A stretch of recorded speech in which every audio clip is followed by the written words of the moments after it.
오늘 말씀은 마태복음 24장 44절로부터 51절까지 말씀입니다. 함께 읽겠습니다. 이러므로 너희도 예비하고 있으라. 생각지 않은 때에 인자가 오리라.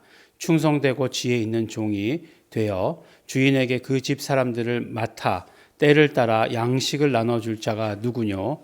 주인이 올 때에 그 종에 이렇게 하는 것을 보면 그 종이 복이 있으리로다. 내가 진실로 너희에게 이르노니 주인이 그 모든 소유를 저에게 맡기리라. 만일 그 악한 종이 마음에 생각하기를 주인이 더디 오리라 하여 동무들을 때리며 술 친구들로 더불어 먹고 마시게 되면 생각지 않은 날 알지 못한 시간에 그 종의 주인이 이르러 엄히 때리고 외식하는 자의 받은 율에 처하리니 거기서 슬피 울며 이를 갈미 있으리라. 아멘. 네, 오늘은 24장, 그러니까 23장은 화 있을진저의 시리즈였고, 그 다음에 24장은 정말 마지막 날에 대한 시리즈, 길게 51절까지 있는 말씀, 여러 날에 걸쳐서, 또 우리가 중간에 이렇게 쉬던 날도 길어가지고 여러 날에 걸쳐서 이렇게 24장은 함께 살펴보게 되었습니다. 그러니까 마지막에 어떤 결론과 같은 말씀이고 종합편과 같은 말씀입니다. 보니까 이제 사실 25장에 비유가 나오거든요. 그러니까 그리고 또 앞에 또 비유가 나왔었고, 우리가 기억하는 대로 어떤 비유 말씀이 기억나시죠?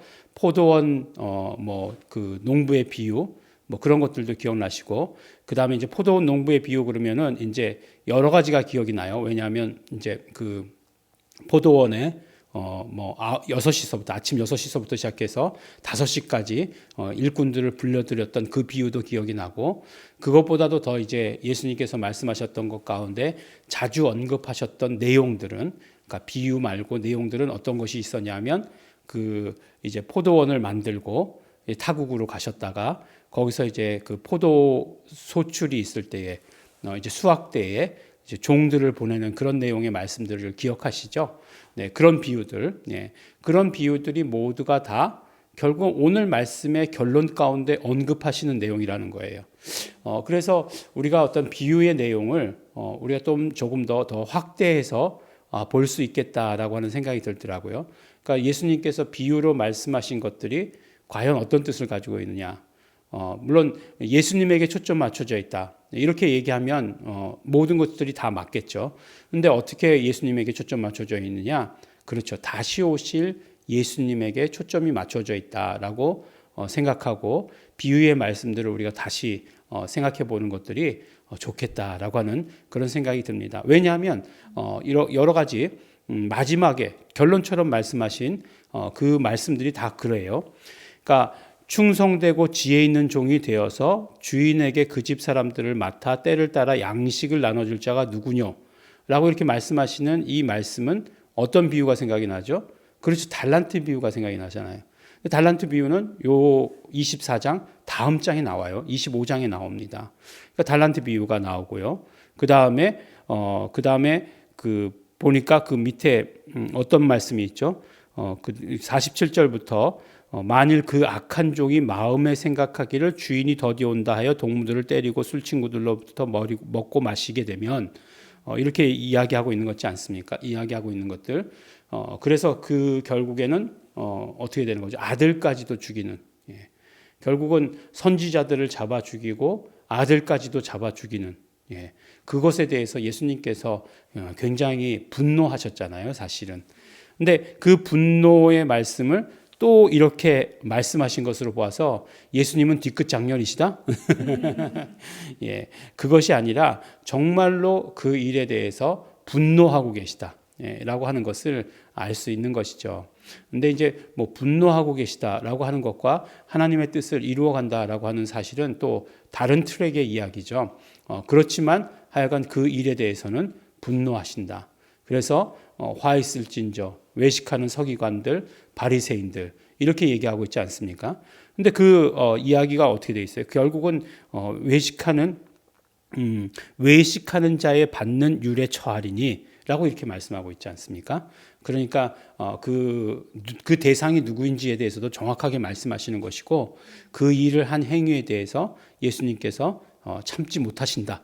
라고 하는 것을 말씀해 주시는 것이죠.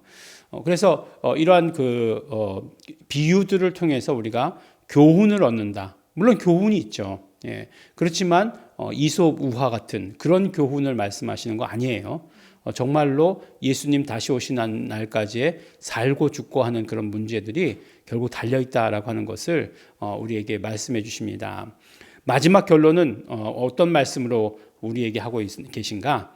지금까지 하셨던 말씀 계속되는 말씀이에요. 뭐라고 말씀하시죠? 이러므로 너희도 예비하고 있으라. 생각지 않은 때에 인자가 오리라 라고 이렇게 말씀하시는 것입니다. 이것이 결론의 말씀이에요. 예. 이것이 우리에게 주시는 명령의 말씀이십니다. 예수 그리스도의 다시 오심을 기다리라, 예비하라, 생각지도 않은 때에 인자가 오리라 라고 이렇게 말씀하고 계시는 거죠. 그러니까 그런 거잖아요. 보면은 이제 군대 갔다 오신 분들은 알지만, 예, 이렇게 군대를 항상 경계를 서요. 경계병이라고 해가지고, 예, 순찰이죠. 순찰을 다니는 거죠. 늘 이렇게 순찰을 다녀요. 예, 가만히 생각해 보십시오. 예, 도시에 있는 군대가, 예, 어떤 적이 있겠습니까? 예, 아무 적이 없어요. 아무 적이 없지만, 그렇지만 돌아요. 왜 돌까요? 예, 우리나라는 분단 국가고 전쟁이 끝나지 않은 국가이기 때문에 그래요. 예, 그렇기 때문에 그것이 언제든지 일어날 수 있다는 거예요. 근데 물론 그것들이 조짐이 있으니까 그냥 그런 때만 그냥 조짐이 있을 때만 그냥 빡세게 이렇게 순찰 돌고 하고 평상시에는 그냥 자면 되지 않겠습니까? 예, 그런 생각이거든요. 예, 그런 생각이 굉장히 많이 들었었어요. 예, 저는 이제 주로 맡은 보직이 경계병이었으니까 그런 생각이 많이 들었었는데, 그런데 그게 훈련이 되어 있지 않으면 그런 때가 되면 그렇게 할 수 없다는 거예요. 예. 그러니까 정말로 이렇게 막 몸에 배고 하면은 척척척척 해야 될 일들이 몸으로 이렇게 이루어지는데 그것들이 안 된다는 거죠. 이게 어려운 얘기인가요? 예. 그러면 쉬운 얘기 할게요. 쉬운 얘기. 우리가 이렇게 프로그램 하죠. 200 몇 회까지 했죠. 근데 너무나 재밌게도 200 몇 회 할 때마다 팀 미팅에서 꼭 리허설을 합니다. 예. 왜 리허설을 할까요? 네. 해봐야 돼요. 해보지 않으면 그 순간에 그렇게 되지 않습니다. 또 모든 사람들이 똑같이 행동하지 않아요. 어떻게 됩니까? 중구난방으로. 200명이 모였으면 200명이 각각 다른 방법으로, 300명이 모였으면 300명이 각각 다른 방법으로 하게 된다는 거죠. 그러니까 미리미리 준비하고 예비하고 그것을 이루어졌을 것이다라고 생각하면서 사는 삶, 이게 굉장히 중요합니다. 그래서 우리가 예비하는 그런 삶이라고 하는 것은 결국 그 당시가 반드시 지금 이르렀다라고 하는 것으로 생각하고 사는 삶이에요. 그래서 실제로 그것이 이루어져도 전혀 이상하지 않은, 그냥 하던 대로 하면 되는 삶을 말씀하는 것입니다. 여러 가지 비유의 말씀이 있는데 그 비유의 말씀, 또 이제 25장에 나오는 비유의 말씀은 25장에 가서 나누도록 하고, 이런 성경이 계속해서 마지막 때에 초점 맞춰져 있다는 것, 특히 복음서들이 이렇게 마지막 때에 초점 맞춰지고 있다고 하는 것, 그리고 마지막 때를 향해서 하시는 말씀은 너무 과도하게 염려하거나 걱정하지는 말아라. 그러나 반대로 무관심하게 지내는 것도 안 된다 라고 이렇게 말씀하시는 거예요. 그러니까 언제나 그 추를 잘 맞춰야 되는 것입니다. 그리고 중요한 것은 우리의 삶에서 매일매일 예비하며 살아야 된다 라고 하시는 그 사실. 그래서 어제 말씀 가운데 뭐라고 얘기했죠? 인내해야 된다. 그다음에 믿음이 언제나 우리에게 현재형이 되어야 된다. 계속되어야 된다. 우리의 신앙생활이 그렇게 말씀드렸습니다. 그것들이 이루어지시는 우리 삶이 되시기를 예수 이름으로 축원합니다. 기도하겠습니다. 하나님 아버지 감사합니다. 예수님 다시 오시는 그날을 우리가 소망하며 하루하루를 삽니다. 하나님 아버지, 우리 정말 예수님 다시 오실 그날이 가까운 것을 우리가 너무나 알고 있습니다. 하나님 아버지, 그러므로 우리가 준비하며 예비하며 사는 자 되게 하여 주시옵소서. 오늘도 정말 우리 믿음 가지고서 예수 그리스도가 함께 하시는 것을 소원하며 예수 내 구주 부르며 사는 삶이 될 수 있도록 축복하여 주시옵소서. 감사드립니다. 예수님 이름으로 기도드렸습니다. 아멘. 우리 그러므로 이 시간에 기도하실 때 우리 성령님의 인도하심을 받기를 소원합니다. 우리 정말 성령님의 인도하심을 받아서 우리 예수 그리스도에 대해서 민감한 자 될 수 있도록 되기를 원합니다. 언제나 예수 그리스도 믿고 의지하고 정말 예수 그리스도 함께 하심을 바라며 오늘도 그렇게 사는 자 되기를 소원합니다. 우리 다 같이 성령 충만을 소원하며 동성으로 기도하시겠습니다.